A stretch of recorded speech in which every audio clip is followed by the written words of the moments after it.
প্রত্যেক নামাজের পরে, 5 ওয়াক্ত নামাজের পরে এই দোয়া পড়া সুন্নাত নবী সাল্লাল্লাহু আলাইহি সাল্লামের দোয়া। আল্লাহুম্মা আইন্নি আলা যিকরিকা ওয়া শুকরিক। আল্লাহ, আমি যেন আপনার জিকির করতে পারি, আল্লাহ আমি যেন আপনার শুকর করতে পারি, আপনি আমাকে সাহায্য করেন। ওয়া হুসনি ইবাদাতিক, এবং আপনার ইবাদত যেন সুন্দরভাবে করতে পারি সেই তৌফিক দান করেন। এই দোয়াটা সবসময় পড়বেন। কোরআনে কারীমে বহু আয়াতে আল্লাহ রাব্বুল আলামিন এই শুকর সম্পর্কে বলেছেন। তায়াম্মুমের বিধিবিধান দিয়ে আল্লাহ তাআলা বলেছেন লাআল্লাকুম তাশকুরুন, তোমাদেরকে উযু করতে না পারলে তায়াম্মুম বিকল্প ব্যবস্থা আল্লাহ তাআলা দিয়েছেন যেন তোমরা আল্লাহর শুকরিয়া আদায় করো। এবং আল্লাহ তাআলা বাতাস, মানুষ উপকার দিয়েছেন, উপকারী বাতাস, সেটা বর্ণনা কোরআনে দেওয়ার পর বলেছেন লাআল্লাকুম তাশকুরুন, যাতে তোমরা সেই নিয়ামত পেয়ে আল্লাহর শুকর আদায় করো। এবং আল্লাহ রাব্বুল আলামিন কোরআনে কারীমে আমাদেরকে এই পৃথিবীকে বসবাসযোগ্য করে দিয়েছেন, সে বিষয়ে আলোচনা করার পর বলেছেন যে এত কিছু পাওয়ার পর কালিলাম মা তাশকুরুন, তোমাদের মধ্যে খুব অল্প সংখ্যক মানুষ আল্লাহর ইবাদত করে।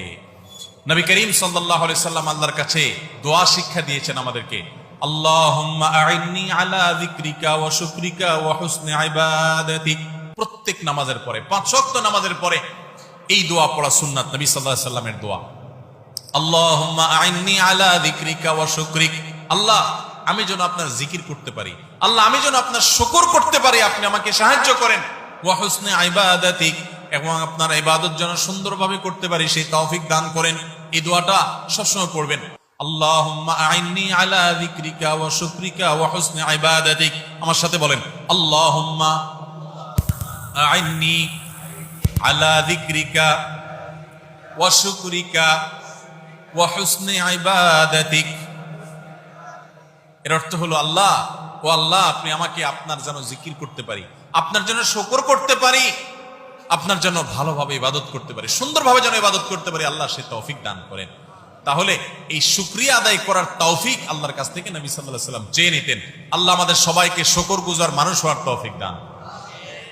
ঈমানদার সুখে তো শুকর আদায় করবেই, দুঃখেও শুকর আদায় আমাদের চরিত্র হলো। সুখ যখন আল্লাহ তাআলা দেন তখন আমরা আল্লাহর শুকর আদায় না করে নিজের ক্রেডিট জাহির করি, নিজের কৃতিত্ব জাহির করি, আছে না নাই?